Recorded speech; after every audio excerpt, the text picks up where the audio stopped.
You're listening to an audio article by the Common Constitutionalists.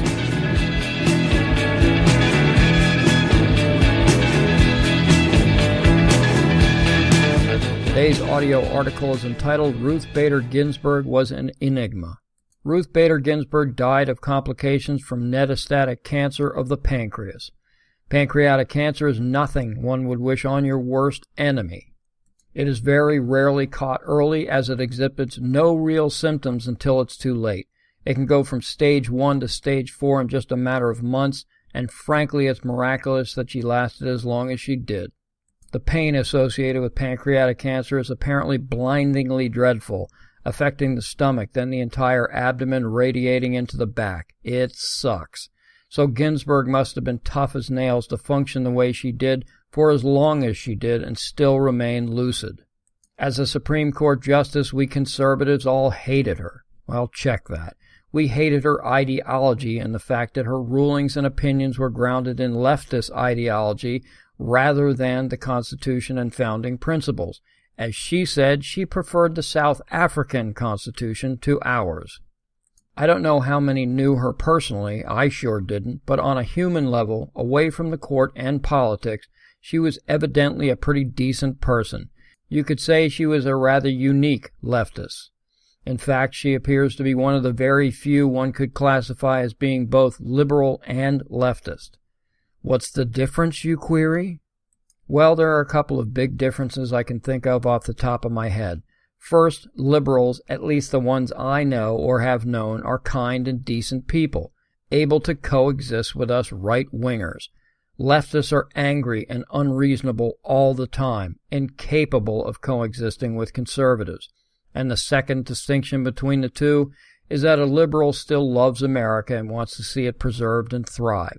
A leftist, as we are today witnessing, wants to burn the entire idea of American down to the ground. Think Joe Lieberman versus Rashida Tlaib, or even Harry Reid of the late 1980s contrasted with Dirty Harry Reid of the 2000s, or Al Gore, or Nancy Pelosi, and Joe Biden.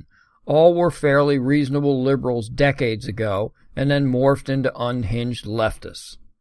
The bottom line is that, with few exceptions, once one crosses that threshold from liberal to leftist, their humanity wanes, if not evaporates altogether. They cease to be able to coexist with anyone who doesn't share their radical ideology. Ginsburg was one of the rare exceptions. That's why she was so unique. Ginsburg was a radical on the court, to be sure, but was somehow able to maintain a close personal friendship with fellow Justice, the late Antonin Scalia, a constitutional conservative. That is extraordinary.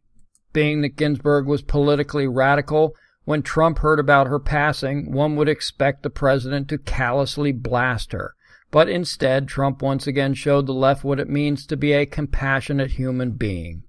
He tweeted, "Today our nation mourns the loss of a titan of law. Justice Ruth Bader Ginsburg served more than 27 years as an Associate Justice of the Supreme Court of the United States, notably just the second woman to be appointed to the court.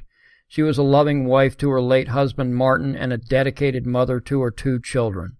Renowned for her brilliant mind and her powerful dissents at the Supreme Court, Justice Ginsburg demonstrated that one can disagree without being disagreeable toward one's colleagues or different points of view. Her opinions, including a well-known decisions regarding the legal equality of women and the disabled, have inspired all Americans and generations of great legal minds. A fighter to the end, Justice Ginsburg battled cancer and other very long odds throughout her remarkable life. Our thoughts and prayers are with the Ginsburg family and their loved ones during this difficult time. May her memory be a great and magnificent blessing to the world." Now let's contrast Trump's humanity with Chuck Schumer's total lack of. Upon Ginsburg's death, Chuck Schumer tweeted, "The American people should have a voice in the selection of their next Supreme Court justice. Therefore, this vacancy should not be filled until we have a new president." Remarkable, Chucky. It's just pitiful.